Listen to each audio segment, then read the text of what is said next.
Aujourd'hui, je vais parler plutôt de l'apprentissage, de la mémoire, mais surtout, je vais parler de quelque chose, parce que le titre de ces conférences, c'est les nouvelles données, donc je vais parler surtout de la neurogénèse. La neurogénèse, c'est une découverte qui remonte il n'y a pas très très longtemps, c'est-à-dire au fond, les preuves sont peut-être il y a 3-4 ans.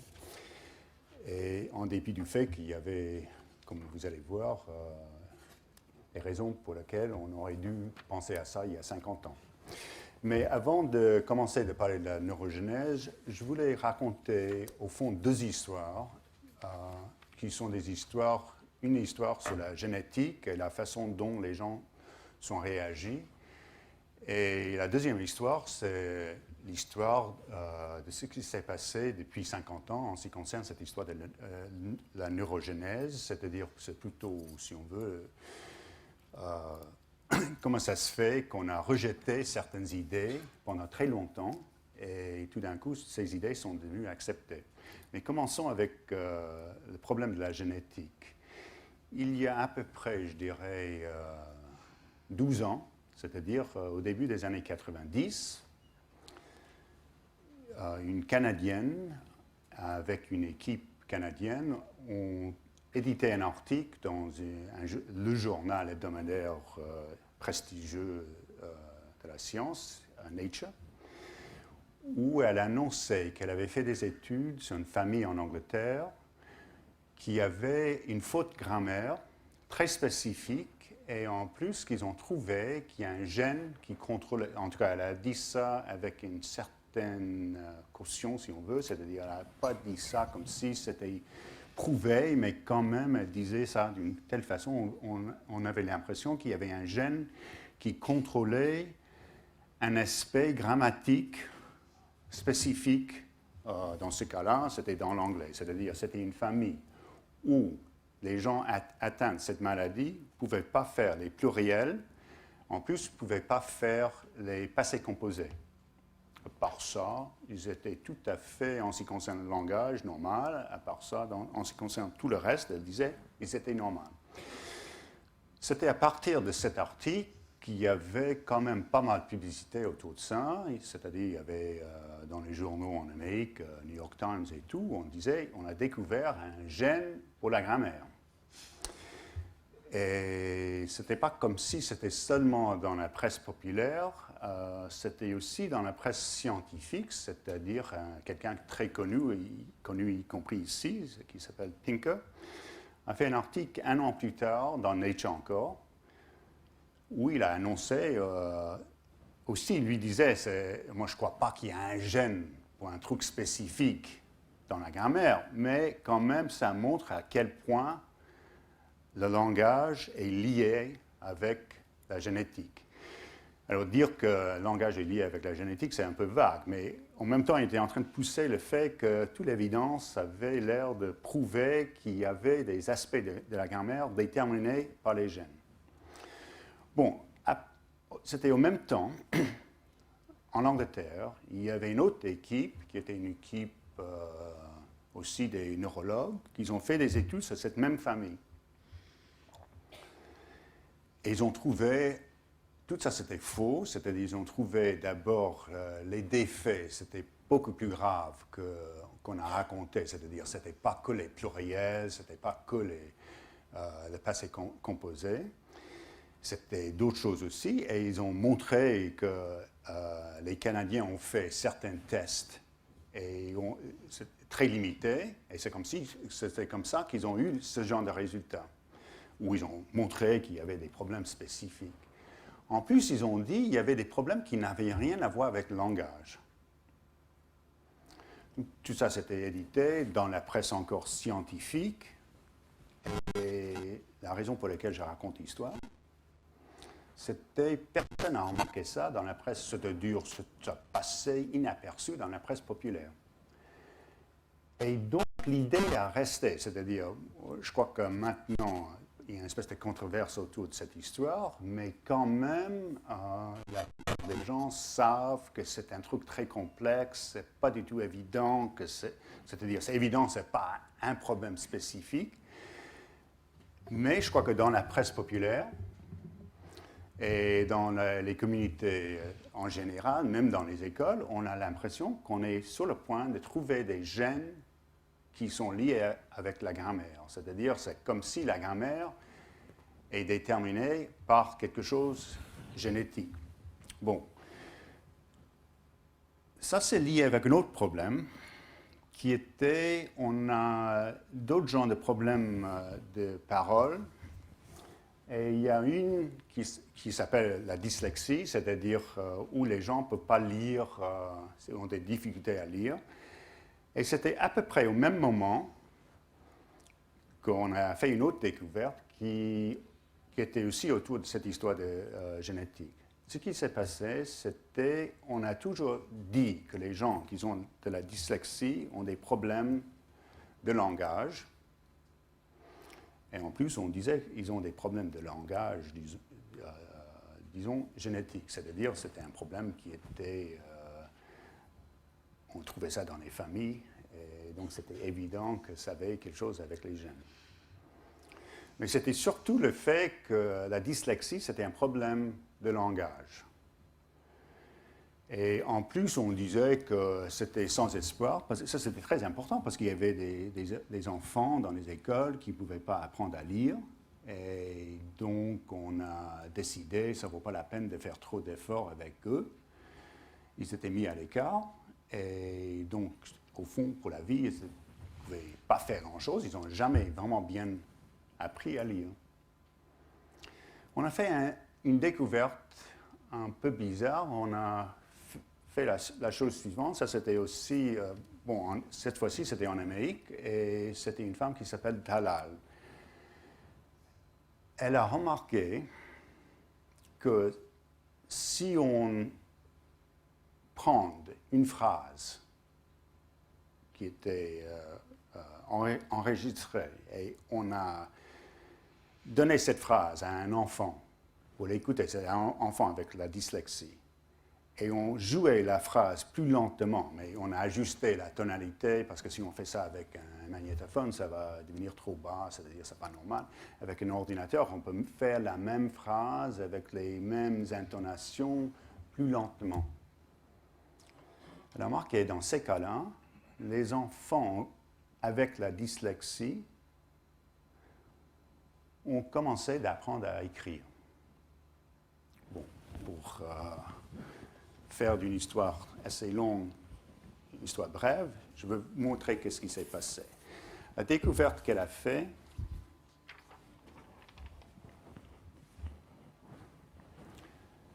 il y a dans toutes les langues, il y a un changement assez vite entre les voyelles et les consonnes. Consonnes. Consonnes, comment c'est? Consonnes. Consonnes, pardon. Alors, moi, je vous donne ça, par exemple, ici, gîte, ça n'a pas de sens en anglais, ou ye, ou dom, voyons ça. Voyez que comment il y a un changement de fréquence très rapide, là. Ici, il y a un changement rapide, ça prend moins d'une milliseconde. Non, c'est d'une moitié d'une seconde, pardon, 0,6 secondes. C'est une dizaine, c'est-à-dire une dixième d'une seconde. Voilà, c'est 0,1 seconde. Et normalement, on entend ça, et pas seulement on peut l'entendre, on peut le produire. Ce qu'on a trouvé chez les dyslexiques, il ne faut pas l'entendre, il ne faut pas le produire. Mais si on peut faire plus lentement tout ça, c'est-à-dire on produit les enregistrements qui sont très lents, ça prend quelques semaines, ils vont commencer de comprendre, et à ce moment-là, ils peuvent écrire. Donc l'écrit, c'est à partir d'un problème plutôt auditoire qui est à partir d'un problème moteur. Vous allez voir pourquoi je dis tout ça, parce que ça, c'est au fond le sujet dont je vais parler. C'est-à-dire il y a un lien entre le côté moteur, le côté auditoire, et le problème de compréhension de la langue, et même d'écrire la langue. Tout ça, c'est un ensemble, et si on ne voit pas tout l'ensemble, on ne peut pas commencer de voir les problèmes, disons, de dyslexie, d'autres problèmes de langage. Bon, ça, c'est pas un problème, c'est-à-dire il y a un problème derrière, peut-être génétique. Ça, on ne sait pas. Mais ça, c'est un problème moteur. Et si on avait resté avec cette idée de quelque chose déterminé du point de vue génétique, on n'aurait jamais eu ce genre de solution de problème de dyslexie. C'est-à-dire, il y a toutes sortes de dyslexie maintenant qu'on peut, entre guillemets, disons, guérir ou aider énormément. Et ce n'était pas prévisible, c'est-à-dire, le oui, c'est-à-dire d'entendre le langage n'a rien à voir, apparemment, avec l'écrit. Au fond, ça a beaucoup à voir, et si on ne peut pas entendre bien, si on ne peut pas produire ça normalement, à ce moment-là, on ne peut pas écrire non plus. Bon, alors ça c'est la première histoire, et je raconte ça plutôt simplement pour dire à quel point il y a certains préjugés qui passent dans la presse populaire, et même des idées qui passent, je dirais même dans les universités. Et je crois que c'est parce que ce sont des idées très très faciles. C'est-à-dire, c'est beaucoup plus facile de penser que la grammaire, c'est déterminé par les gènes, et donc il y a des problèmes spécifiques qu'on peut avoir dans certains genres de maladies, donc ça doit avoir des origines génétiques assez spécifiques. Donc on accepte ça, et quand on montre plus tard que ce n'est pas tout à fait comme ça, c'est beaucoup plus complexe, les gens oublient, et ils disent « Oh, mais au fond, c'est un gène ou deux gènes qui ont déterminé ça ». Bon, la deuxième histoire, c'est aussi, ça c'est une histoire qui est liée avec cette histoire de neurogénèse, et c'était aussi une histoire assez bizarre, et ça remonte aux années 60. Alors l'histoire c'est la suivante, depuis le début de la neurologie au 19e siècle,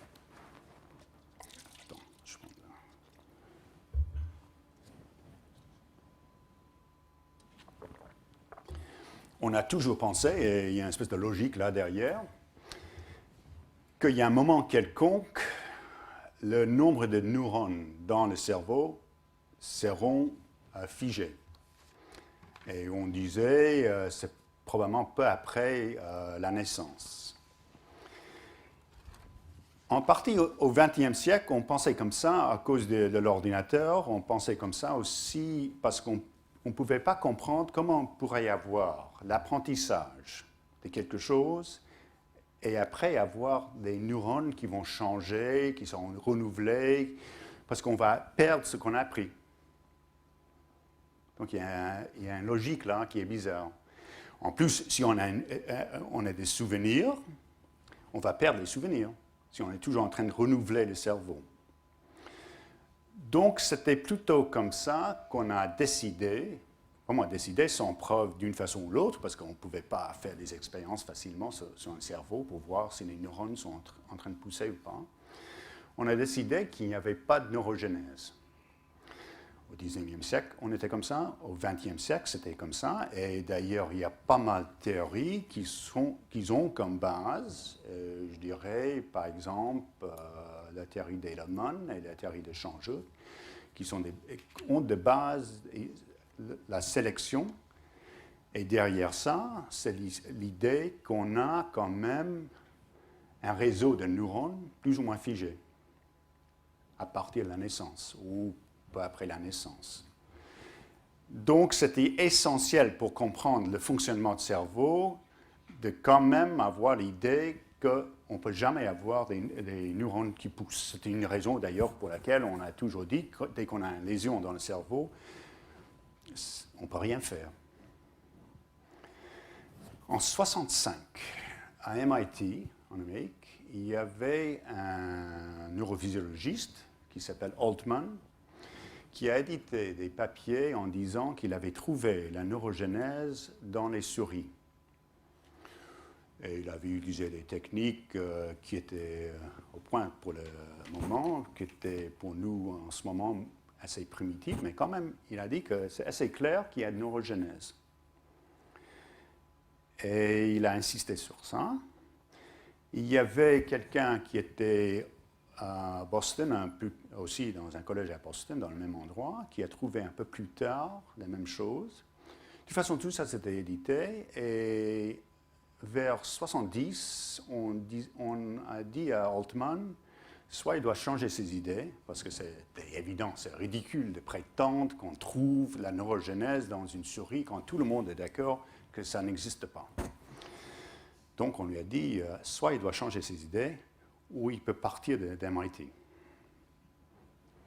Et donc il est parti. Et il est mort bien avant la suite de l'histoire. Et l'autre personne était obligée de partir, il est allé à Arizona. Bon, ça continuait, et dans les débuts des années 80, il y avait quelqu'un à Rockefeller, à New York, qui s'appelle Nottebohm, dont je vais parler plus longuement après, qui a fait des expériences avec les oiseaux. Et lui, il a trouvé son problème, la neurogénèse. Il a annoncé ça, et bon, tout le monde a réagi, bon, oui, parce qu'il a vraiment montré qu'il y avait de la neurogénèse dans les cerveaux des oiseaux. Et donc les gens ont dit, oui, d'accord, ça existe chez les oiseaux, mais il ne faut pas pousser ça trop loin. En 1984, il y avait tout un colloque à New York avec tous les gens importants dans ces domaines. Et lui, il a eu le culot de dire devant ce public, vous savez que moi j'ai trouvé ça chez les oiseaux, mais je parie que ça existe partout, même chez l'homme. Et donc à ce moment-là, le public a trouvé ça tellement ridicule qu'ils ont dit que il ne faut pas prendre ce type trop au sérieux, il peut faire ses trucs avec les oiseaux, et c'est tout. Il ne doit pas parler des autres animaux. Je dois dire que moi, parce que je connais personnellement certains de ces gens, je m'appelle très bien leur façon de vraiment rejeter les travaux de Nottebohm. Alors, dans les années 90, bon, avant de raconter ça, en 85, un neurophysiologue qui s'appelle Rakic, qui est yougoslave, c'est-à-dire il vient de Serbie-Croatie, a édité un papier où il a montré chez les primates, il n'y a pas de neurogénèse. Et ça a devenu un papier vraiment biblique presque, pour tout le monde. On pouvait le citer pour montrer le fait que chez les primates, il n'y a jamais de neurogénèse. Et donc, dans les années 90, je dois dire, vers 96 et 98, il y avait d'abord une femme qui s'appelle Elizabeth Gould, qui était d'abord à Rockefeller et maintenant à Princeton, qui avait fait des expériences où elle avait montré qu'il y avait de la neurogénèse. Ça a commencé avec les souris. Et quand c'était édité, la réaction de Rakic surtout, c'était qu'elle ne savait pas comment faire les expériences. Bon, après, il y avait quelqu'un qui s'appelle Gage, qui était en Suède et après maintenant en Californie, qui a fait des expériences avec les êtres humains. Il y avait 5 malades de cancer qui ont dit qu'on pourrait quand même regarder leur cerveau après leur mort pour voir s'il y avait de la neurogénèse, parce qu'ils étaient traités avec un truc de chimiothérapie où il y avait, avec chaque fois qu'il y a des cellules qui se divisent, il y avait ce produit qui était dans l'ADN. Donc on pouvait voir s'il y avait de la neurogénèse ou pas dans leur cerveau qui n'était pas atteint par le cancer. Dans les 5 cas, on a trouvé de neurogénèse sans problème.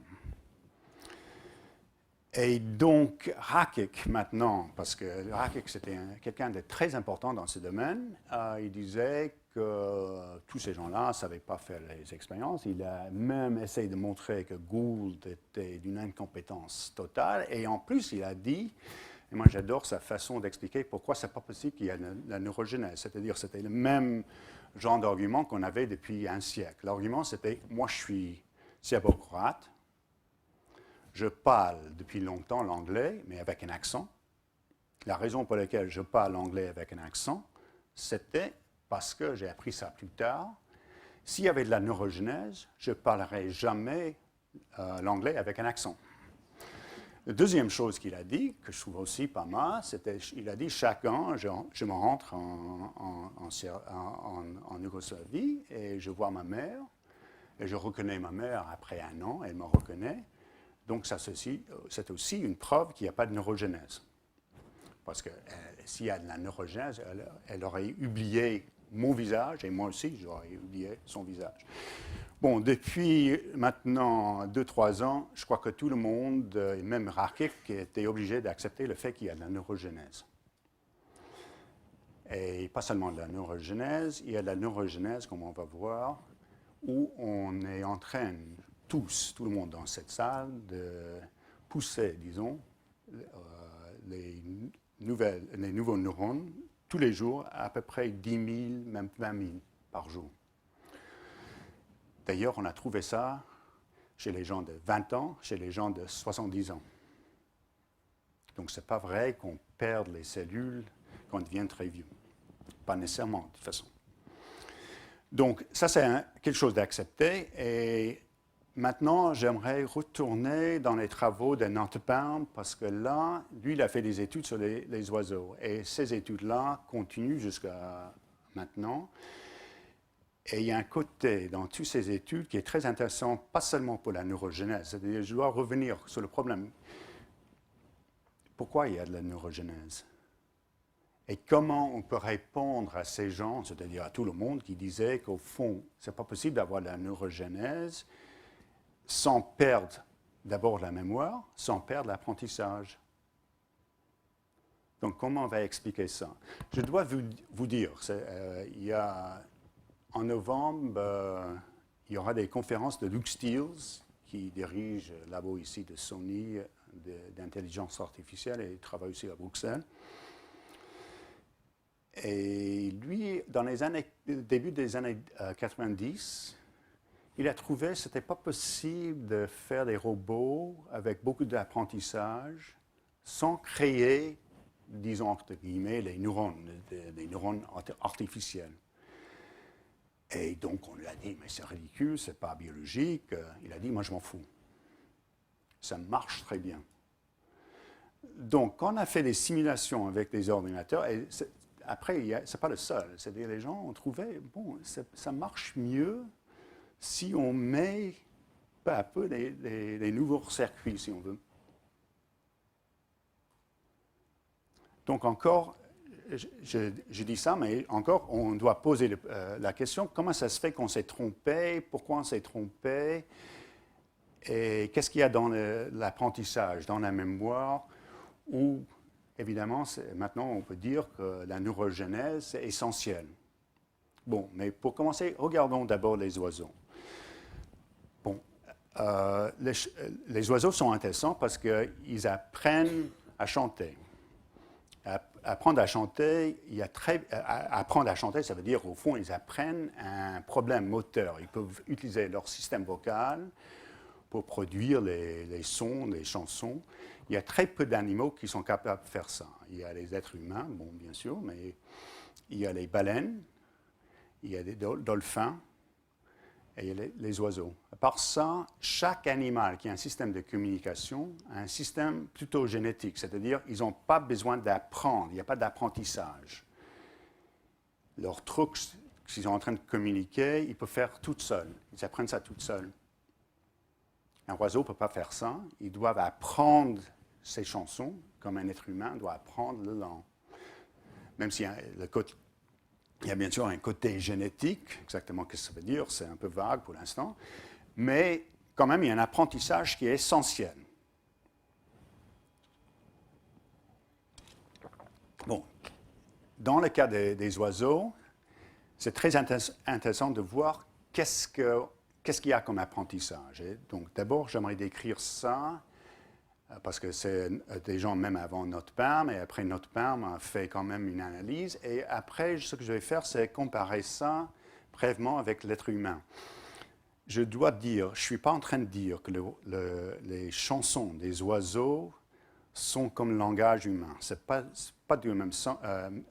la même chose, Mais je crois qu'il y a quand même, comme vous allez voir, un lien en ce qui concerne l'apprentissage entre les oiseaux et notre façon d'apprendre les langues. Et vous allez voir, c'est assez étroit d'ailleurs.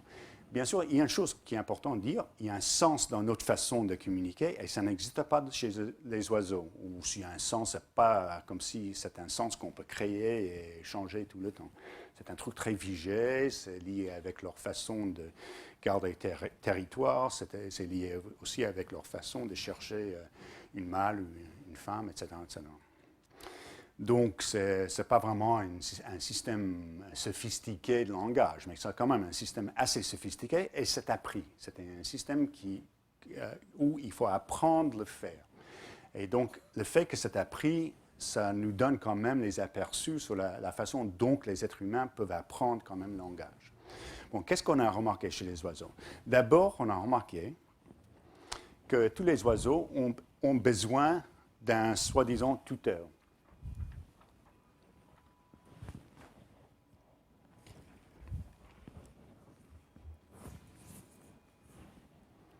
Voilà. Bon, en haut, on a... Ici, c'est un chant d'un oiseau mature, c'est-à-dire c'est un oiseau qui est soi-disant prof de l'autre oiseau. Ça, c'est un oiseau... Ça, c'était des travaux déjà faits dans les années 60. C'est un oiseau en train d'apprendre. Mais vous allez voir qu'il y a quelque chose de spécial dans sa façon d'apprendre. Donc, voilà l'apprentissage. Ce n'est pas tout à fait la même chose.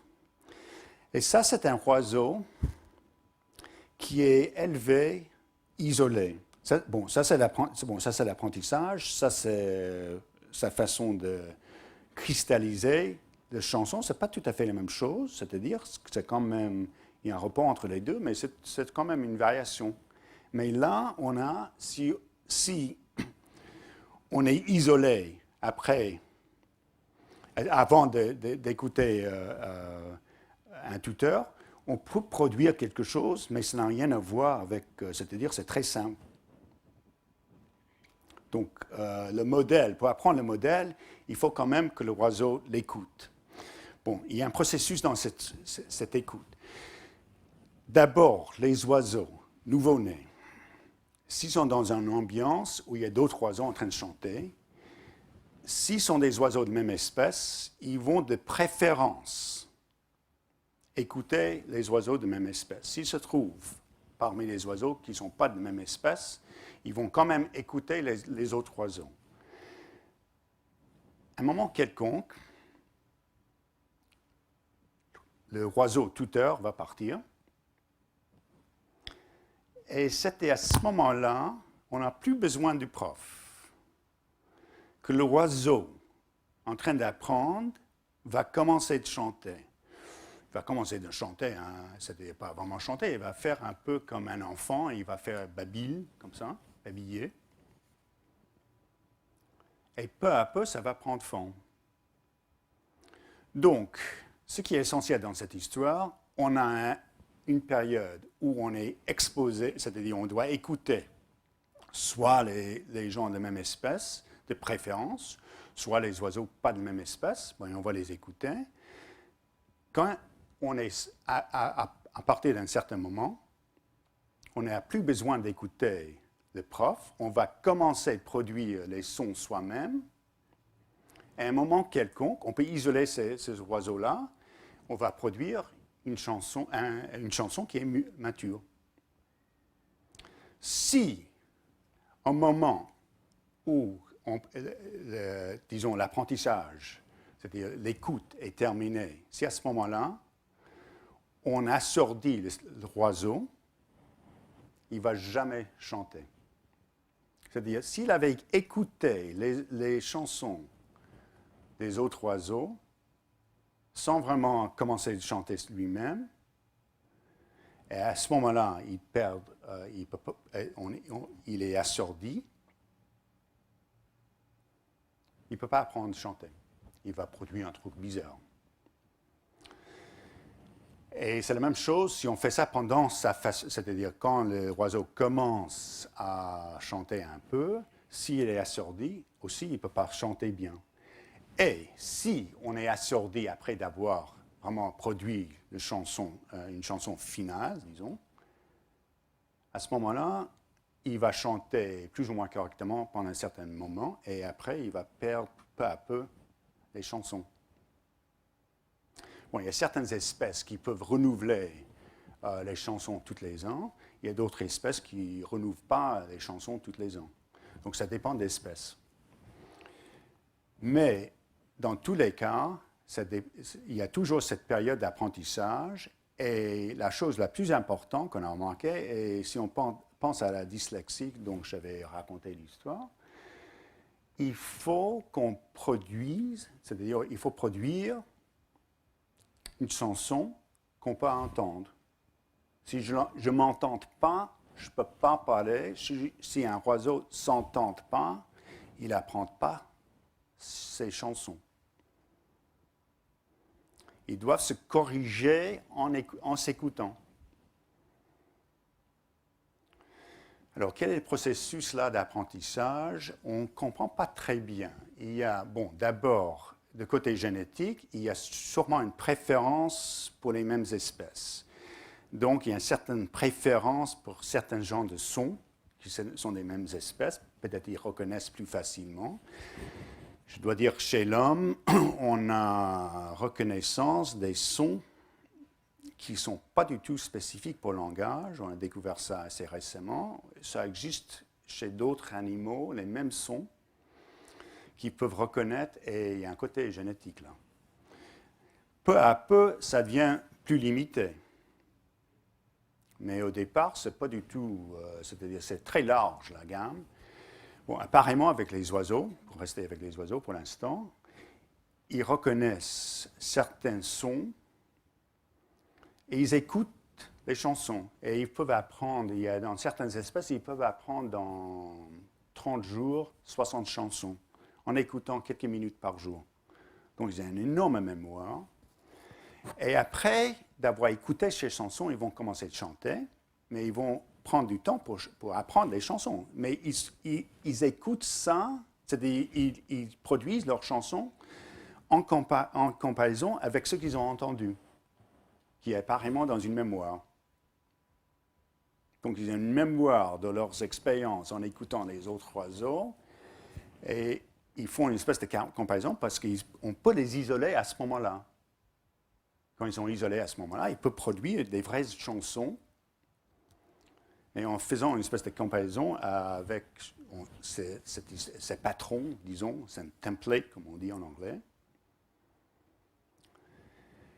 Et dès qu'ils ont fait assez d'exercices, ils produisent des chansons matures. Et d'ailleurs, si ce sont des oiseaux qui ont appris 60 chansons, c'était à partir du fait qu'ils ont produit les 60 chansons matures qui vont réduire le nombre de chansons qu'ils vont chanter.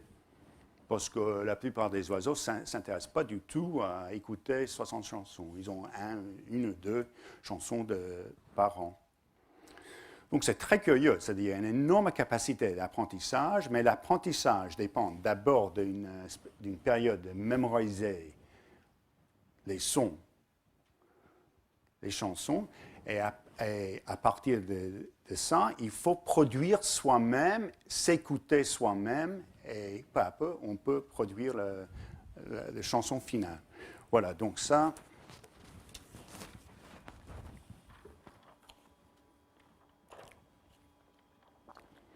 Bon, ça c'est simplement... Ça c'est des espèces... pour montrer comment ça se passe dans les espèces, c'est-à-dire il y a certaines espèces, les minots ici, c'est qu'une seule chanson. Canaries, ils ont beaucoup de chansons, et voilà, donc il y a sensoria, ça veut dire qu'ils ont, c'est l'écoute. Sensorial, moteur, ça veut dire qu'ils sont en train de faire la pratique. Et là, c'est cristallisé. Mais dans ces cas-là, dans les cas des Canaries, ils recommencent la saison après et ils reapprennent d'autres chansons. Dans d'autres cas, ils ne reapprennent pas. Il y a une chanson figée qui reste avec eux pour la vie. On ne sait pas pourquoi. Il y a certaines espèces qui font ça, d'autres qui ne font pas. Bon, j'aimerais vous montrer là maintenant un peu l'anatomie de cette histoire, parce que je vais comparer ça à l'homme. Alors, pour l'instant, on a un système assez...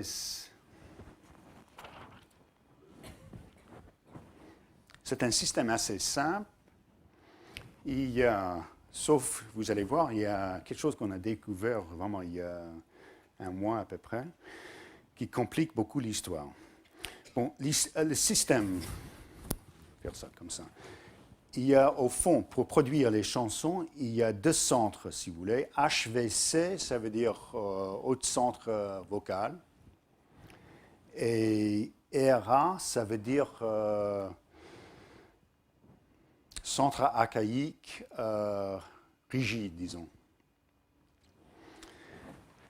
Donc, les chansons sont produites à partir de HVC qui stimule les RA d'une façon très spéciale qu'on va voir.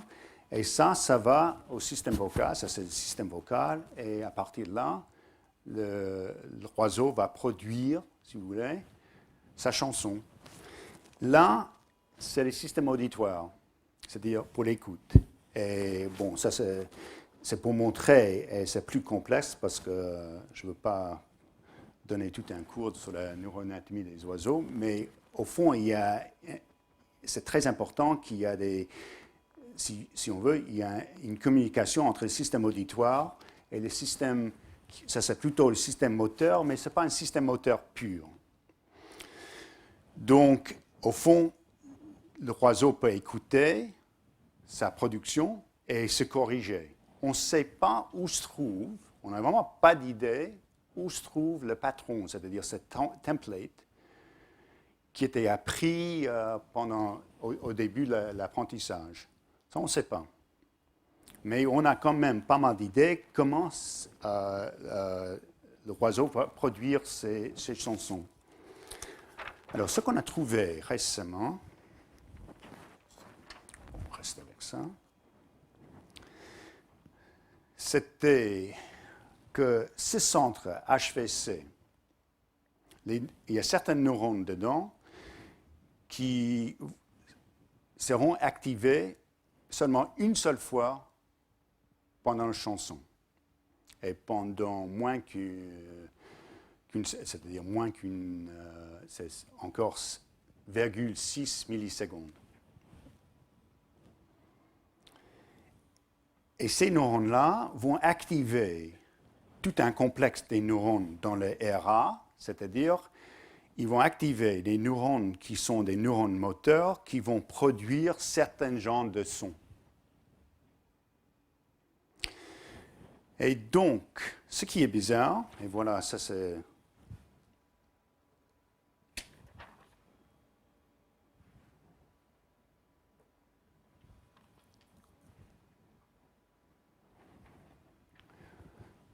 Bon, ça c'est simplement donner l'idée, ça c'est les neurones dans le système HVC. Voilà les neurones en train d'être activés l'une après l'autre. Oui, mais c'est pas... Bon, ça marche mieux comme ça. Ça, c'est les neurones, voilà. Neurones ici, neurones ici, neurones ici. C'est-à-dire, il y a dans le HVC, c'est-à-dire chaque neurone est activé qu'une seule fois, jamais deux fois. Mais ces neurones-là peuvent activer les neurones moteurs plusieurs fois. C'est-à-dire, un neurone ici pourrait activer un neurone moteur. Et après, un autre neurone pourrait activer ces mêmes neurones ou d'autres neurones en combinaison. C'est un peu comme le gène d'OX, où on a les gènes d'OX qui sont en train d'activer d'autres gènes ciblés, mais d'autres gènes OX peuvent aussi activer ces mêmes gènes. Et donc, c'est un autre effet. Donc, ce qu'on a trouvé, et ça c'est très récent, c'était au fond qu'il n'y a pas de plan de chansons. On n'a pas trouvé un plan chanson, mais les chansons, c'est morcelé pour l'instant, à travers le temps. Et le côté morcelé, c'est dans l'HVC, qui est en train de stimuler d'autres neurones moteurs. Et c'est ces neurones moteurs qui vont déclencher des morceaux de chansons. Mais la séquence est déterminée par le fait qu'il y a dans l'HVC, neurone 1, neurone 2, neurone 3, et tout ça, c'est toujours avec une certaine précision. Mais qu'est-ce qui contrôle ces neurones-là? On n'a pas d'idée. Et donc, il y a une espèce de plan, si on veut, de la chanson dans l'HVC. Et exactement, c'est-à-dire, il n'y a pas un plan spécifique, mais on ne peut pas voir comment ça se fait que ces neurones-là sont activés l'une après l'autre. Bon, ça, c'est l'état de l'art avec les oiseaux. Maintenant, j'aimerais vous montrer l'homme. Alors, pour comprendre, je ne sais pas si tout le monde, je vais vous vite montrer l'histoire chez l'homme. Alors, je ne vais pas faire tout un cours sur les centres de langage de l'homme, mais au fond, au 19e siècle, on a trouvé, en 1861, Broca a trouvé le centre de parole, c'est-à-dire quand il y a des lésions dans ce centre de parole, on perd la capacité de parler, on n'est pas paralysé, mais on ne peut pas articuler la langue. Si c'est moitié dommagé, on a une façon de parler comme ça. Donc c'est un problème d'articulation plutôt que d'un problème d'être paralysé. Plus tard, en 1874, Wernicke a trouvé... Donc ça, c'est l'avant du cerveau ici. Broca, c'est l'avant. Donc tout ça, c'est moteur. Derrière, c'est sensorial, entre guillemets. Et donc là, Wernicke a trouvé un autre centre, qui est le centre qui est responsable pour déchiffrer, disons, dans les sons, le langage. C'est-à-dire, si je manque un centre Wernicke, toutes les langues ont l'air comme le bruit. Même pas les langues étrangères. C'est-à-dire, c'est vraiment... On ne comprend pas qu'est-ce que ça veut dire d'avoir un langage. Donc ça, c'est les deux centres importants. Depuis, donc, on a trouvé qu'il y a un lien entre ces deux centres et donc on a créé tout le système classique qu'on apprend dans les écoles de médecine depuis.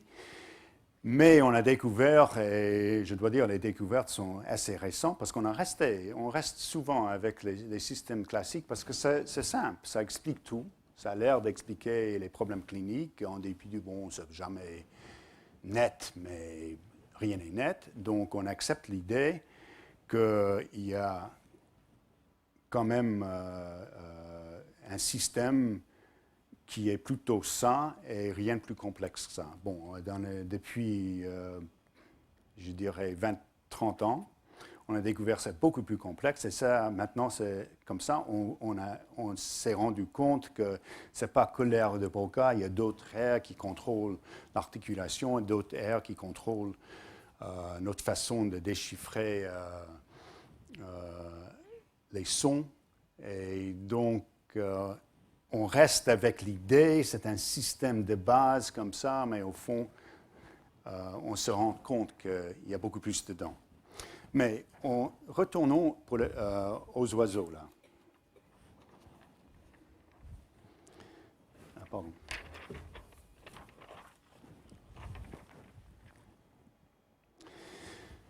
Bon, ça, c'est une comparaison entre les aires, disons, homologues entre l'oiseau et l'être humain. Ce n'est pas tout à fait homologue, mais c'est équivaut, disons. Et donc, on cherche quelles sont des aires dans l'oiseau, c'est-à-dire HVC, les RA, qui ont des équivalences chez l'homme. Et au fond, on voit que Wernicke-Broca, encore, disons, c'est simplifié, mais Wernicke-Broca ont une équivalence à HVC moins RA, parce que RA, c'est plutôt moteur. Et donc, la façon dont on analyse les oiseaux, c'est en faisant une espèce de comparaison entre l'anatomie des oiseaux et cette anatomie simplifiée de Wernicke et de Broca. Et finalement, simplement pour voir comment comparer les oiseaux avec les êtres humains. Voilà. Ça, c'est... Bon. Ça, c'est l'apprentissage chez les oiseaux. Remarquez, ça, c'est l'apprentissage par perception. C'est-à-dire, ça, c'est... J'écoute. L'oiseau, c'est en train d'écouter. C'est au début de sa vie. Et après d'avoir écouté, il commence à faire un peu les exercices. Et peu à peu, il commence à produire beaucoup de chansons. Et à la fin, bon, il doit choisir une ou deux chansons. Remarquez qu'il y a, donc, il y a perception et production. Perception, ça vient d'abord, et production, ça vient après. Et c'est essentiel chez les oiseaux de s'écouter toujours, comme avec l'enfant. Bon, il y a un truc parallèle avec l'enfant. Il y a perception. Voilà, ça c'est... Il est en train d'écouter tous les sons. Et ça prend du temps même de distinguer les sons qui sont de langage et les sons qui ne sont pas de langage. Et ça va finalement terminer avec une production. Mais la production spécifique, ça prend beaucoup plus de temps. Et encore, il faut dire, si l'enfant est sourd, il ne peut pas produire. Si on devient sourd avec le temps, on perd quand même certaines articulations. Ça devient beaucoup plus difficile de parler. Et on peut même perdre, bon, si on est adulte, on ne va pas perdre la langue, mais on devient moins, c'est-à-dire c'est beaucoup plus difficile d'articuler le langage et on perd pas mal de choses. Donc, il y a quand même une comparaison entre les oiseaux et les êtres humains. Et là, j'aimerais continuer avec une découverte qui remonte aux années 90, qui était faite en Italie, qui concerne qu'est-ce qu'il fait au fond l'air de Broca. Ça, c'est le truc classique. Parce que l'air de Broca, je vous avais dit, c'est au fond l'articulation. Et en 96, je crois, un neurophysiologue qui s'appelle Risolati, en Italie, a découvert dans le chimpanzé, il a découvert que quand les chimpanzés sont en train de saisir quelque chose, il y a certaines neurones qui sont dans un nerf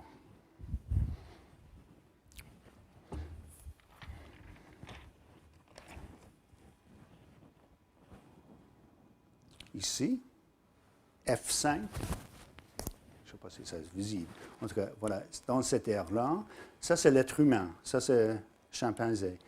Quand le chimpanzé est en train de saisir un objet, ça c'est activé, F5. Bon. Ce qu'il a découvert en plus, c'était si on est en train de jouer devant le chimpanzé, et il regarde seulement, même aire est activée.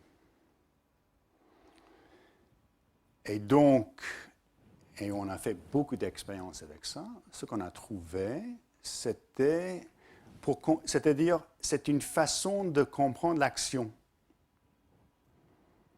Et quand l'animal est en train de comprendre l'action de l'autre, ce qui est activé sont les mêmes neurones qui sont activés quand on est en train de faire cette action. Et en ce qui concerne la main, on a trouvé, tout ça c'est dans l'aire de Broca. Et ça s'appelle, donc Risolati a dit que ça c'est les neurones de miroir. Mais ils ont poussé l'argument plus loin, et donc ça devient un débat intéressant. Parce que d'abord, bon, on dit qu'on n'est pas sûr, quand on dit que quelque chose est homologue avec, c'est-à-dire il y a dans le chimpanzé et l'homme, il y a un air homologue. bon, il y a un côté génétique pour l'argument, mais il y a aussi des côtés morphologie et aussi des côtés où on n'est pas sûr. De toute façon, on dit que F5, c'est homologue avec les aires de Broca. Et donc, l'argument, en ce qui concerne le langage, et d'où vient le langage, c'est la suivante. Langage, ça n'existe pas chez les chimpanzés, surtout pas dans le sens humain. Mais le langage a évolué, selon Rizzolatti et d'autres qui ont fait des expériences avec ces neurones de miroir, à partir des gestes.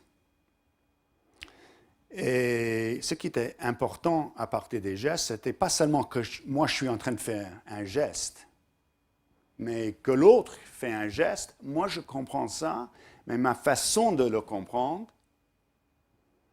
c'est parce qu'il y a dans l'aire de Broca, moi je parle des gestes avec les mains, il y a dans les aires de Broca des neurones qui vont s'activer dès que je vois le même genre de geste. Et donc, moi je ne vais pas continuer avec ce genre d'argument, c'est simplement pour vous indiquer qu'il y a tout un argument qui est autour de cette histoire de gestes et le fait qu'on a découvert ces neurones de miroir, qui sont des neurones de miroir d'abord dans les aires plutôt comme les aires de Broca. Et maintenant, d'ailleurs, on a trouvé l'aire de Broca, c'est lié pas seulement avec les gestes, mais c'est lié avec tout le système de visage.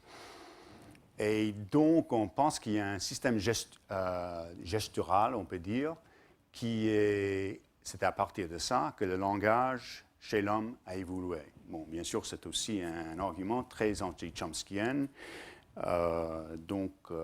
Les chomskyennes réagissent assez violemment contre cet argument. Bon, moi, je ne prends pas de parti. Moi, je vous indique seulement qu'il y a un côté là très intéressant qui est lié avec le côté des oiseaux parce que l'apprentissage de gestes, c'est comme l'apprentissage de chansons. C'est-à-dire, il y a un patron, template, qui est créé et ces neurones de miroir sont des neurones qui peuvent reconnaître les gestes de la même façon qu'il y a des neurones probablement dans le cerveau des oiseaux qui est en train de reconnaître les chansons des espèces différentes ou des chansons des mêmes espèces. Bon, tout ça, il y a une autre controverse qui est comprise dans cette histoire et j'aimerais parler de ça maintenant.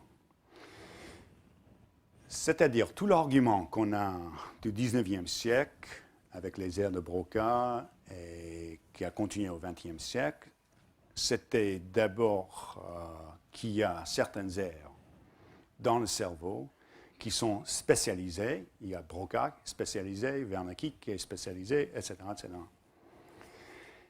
Et donc, au 20e siècle, on a rajouté à ça ce côté des gènes. Et bon, je vous avais déjà dit, le côté gène, il y a des problèmes avec. Le côté gène, c'est est-ce que les aires sont déterminées par les gènes? Oui ou non?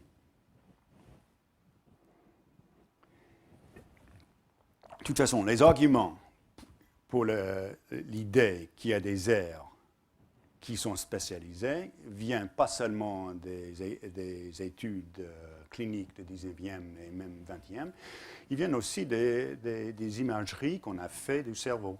On peut les voir. Et donc, ça s'appelle la modularité. Et un argument très important pour la modularité s'appelle la double disassociation.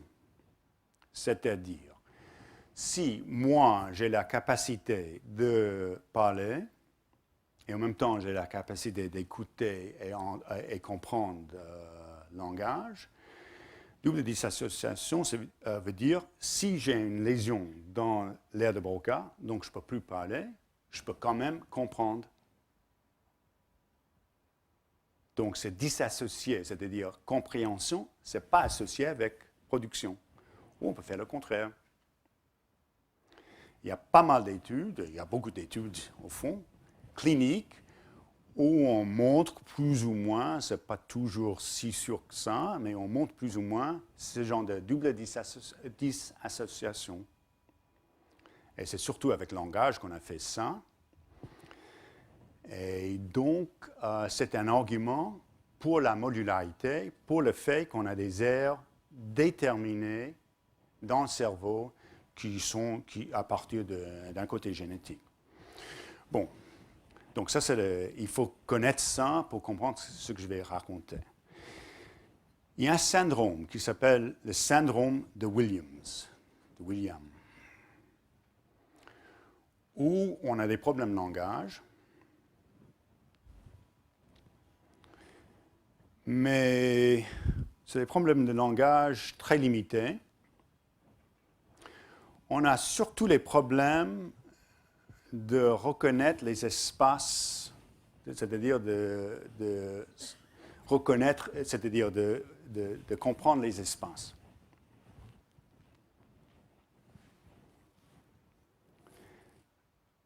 Mais on a, et ça c'est un truc assez spécifique, on est très bien pour reconnaître les visages. Et l'histoire avec les visages, c'était qu'on avait déjà avant trouvé un soi-disant R qui était spécifique pour reconnaître les visages. C'est-à-dire, si cette R n'existe plus, on ne peut pas reconnaître les visages. Et ça s'appelle la prosopagnosie. C'est-à-dire, on peut reconnaître les visages en soi, mais pas les visages spécifiques. On peut dire que bon, c'est un être humain, mais ce n'est pas mon frère, ma soeur, etc. Donc, on a un côté général, mais pas spécifique. Ce qui est étonnant chez le syndrome de Williams, c'est-à-dire qu'ils peuvent reconnaître les visages. Et donc, dans le cas de Williams, on pensait, comme avec le cas de l'histoire que j'ai commencé, c'est-à-dire l'histoire canadienne en Angleterre, on pensait qu'on avait trouvé quelque chose génétique assez spécifique où on a perdu certains aspects de fonction, mais on a gardé d'autres. Alors, je parle de problème de visage pour la raison suivante. Avec l'homme, quelqu'un normal, si on prend une photo de quelqu'un et on montre la photo, on n'a pas de problème de reconnaître, disons, le visage dans la photo. Si on renverse la photo, tout le monde va avoir des problèmes à reconnaître le visage dedans. Bon, ça a quelque chose avec notre façon de reconnaître les visages.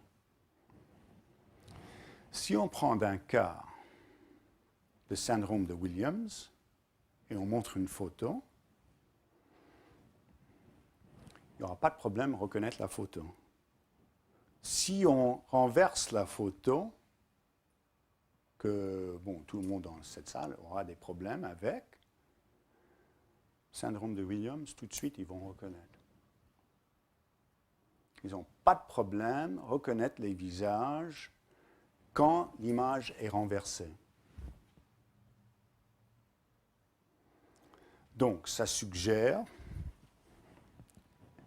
qu'ils ne sont pas en train de reconnaître de la même façon que les autres. Deuxième exemple. Donc, j'en parle parce que c'est soi-disant un problème modulaire, c'est soi-disant un problème d'un air spécifique, le problème de reconnaître les visages.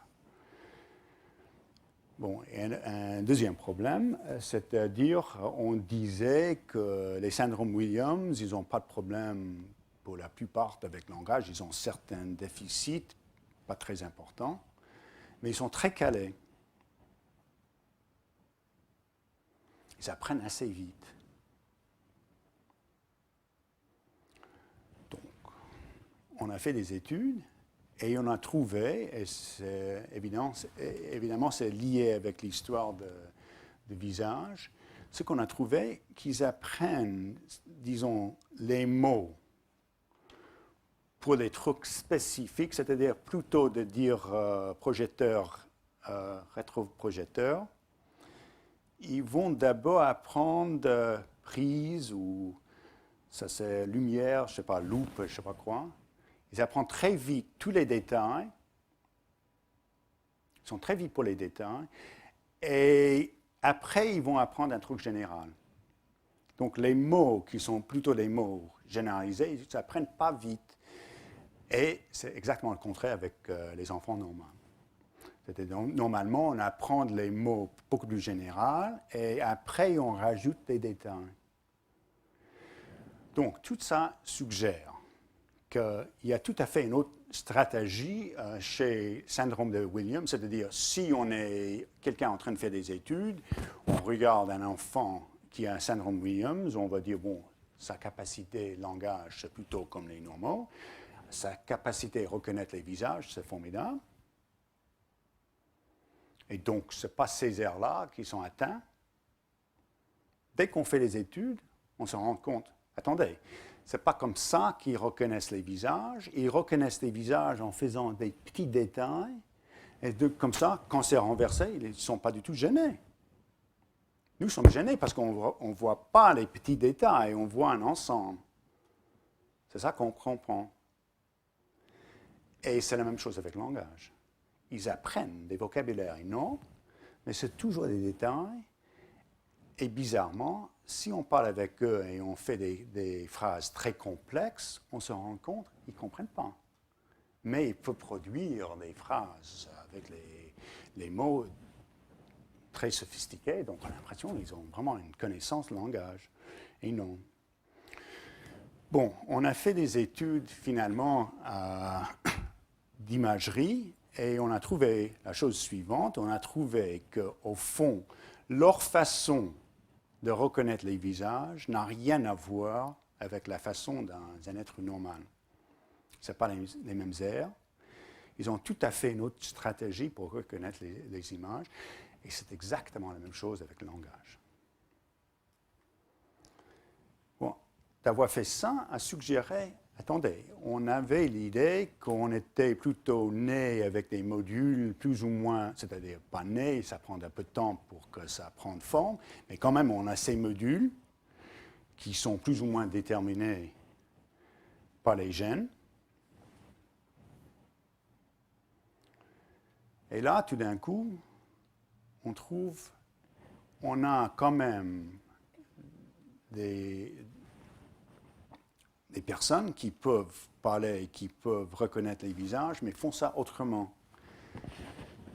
Et donc, on s'est demandé, est-ce que ça arrive tout de suite, ces aires comme ça? On a fait des imageries sur, d'abord, la façon dont un enfant va reconnaître un visage, et on a remarqué que même les soi-disant centres pour le visage paraissent après 1 an. Donc, au départ, l'enfant est en train de reconnaître en faisant d'autres choses et on a tout à fait un autre genre d'imagerie. L'autre chose qu'on a remarqué, qui est même plus important, parce qu'on disait, on parle, disons, dans le système simplifié, mais quand même, ça fait une partie assez importante du système de langage, Wernicke-Broca. Tout ça, c'est dans quelqu'un qui est droitier, hémisphère gauche.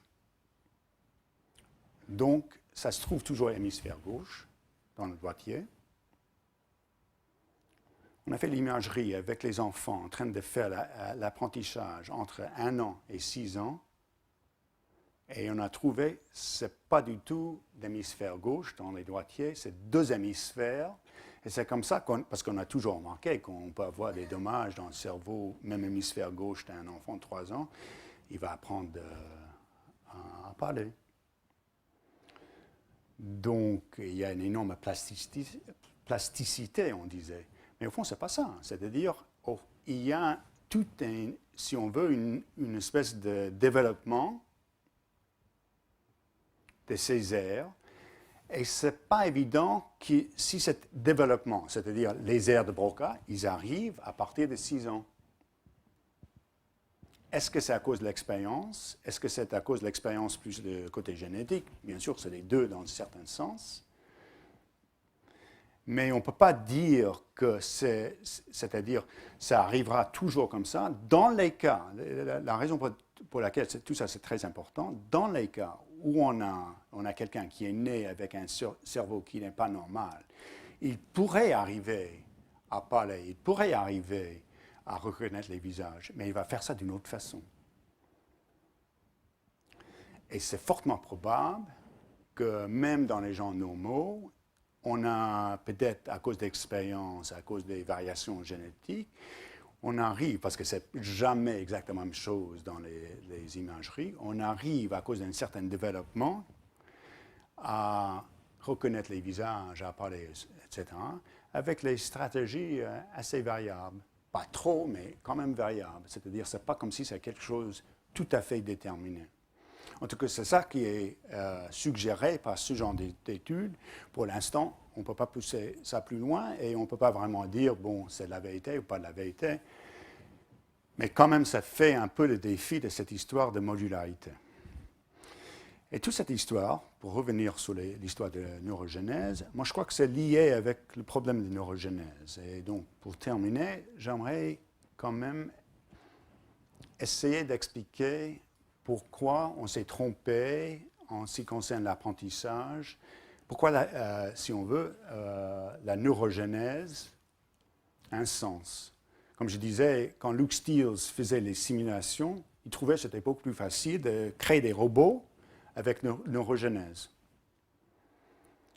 D'ailleurs, il ne savait pas pourquoi. Il disait, c'est-à-dire, ce qu'il disait, moi je trouve que c'est logique. Et à part ça, il disait, bon, c'est beaucoup plus adaptif. C'est un peu vague, mais quand même. Mais dans sa tête, c'était vraiment, ça avait un sens. Bon, il avait raison, apparemment. Et moi, je crois que la raison pour laquelle il avait raison, c'est d'abord, si on parle de la mémoire, et je crois que la mémoire, c'est lié avec l'apprentissage, il n'y a pas de mémoire figée. La mémoire doit quand même changer tout le temps. On est toujours en train de reconstruire la mémoire. Sinon, ça ne marchera pas, parce que nos expériences sont toujours en train de changer. La chose qu'on n'a pas remarquée, c'est la même chose avec l'apprentissage. On doit renouveler notre apprentissage tout le temps. Donc on est toujours en train de rajouter, changer et tout. On ne fait jamais la même chose deux fois. Et dans un sens, ça c'est assez évident, je crois.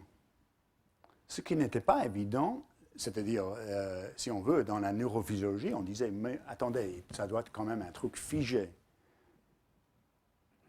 Non, ce n'est pas du tout figé. Et apparemment, le cerveau fait ça, c'est-à-dire il est en train de toujours se renouveler. C'est intéressant, si on retourne sur les oiseaux, entre les neurones qui vont de HVC jusqu'à RA, c'est-à-dire les neurones qui vont de l'autre centre vocal jusqu'au centre moteur, ces neurones-là sont toujours en train de se renouveler. Et même si l'oiseau va chanter toute sa vie la même chanson, chaque an, ces neurones-là sont renouvelés. Donc, c'est jamais, si on veut, vraiment la même chanson. Par contre, il y a d'autres neurones qui ne sont pas renouvelés chez les oiseaux. C'est plutôt les centres d'apprentissage et les centres mémoire. Et bon, on voit ça après coup si on veut, mais je crois qu'il y a une logique là-dedans. C'est ces centres-là où c'est essentiel quand même de se renouveler tout le temps. Et au fond, apparemment, le cerveau a compris ça, c'est-à-dire l'évolution a compris ça.